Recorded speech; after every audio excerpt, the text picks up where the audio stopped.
Gultaru is a tiny hamlet in Skardu district of Gilgit Baltistan.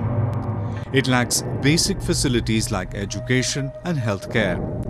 Most people here do not have jobs and they lead a miserable life.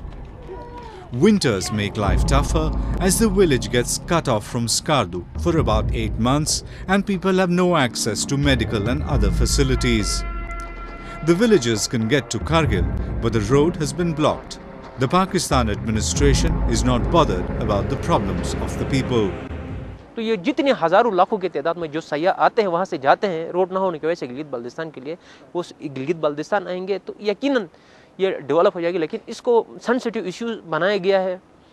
इस वजह से बाज़ इलाकों में internet भी नहीं दिया जा रहा है, बाज़ इलाकों में इसको हसास करार देके टेलीफोन भी नहीं दिया जा रहा है।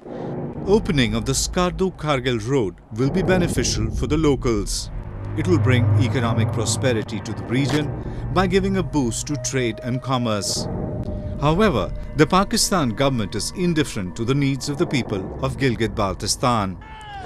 This has forced the residents of the area to intensify anti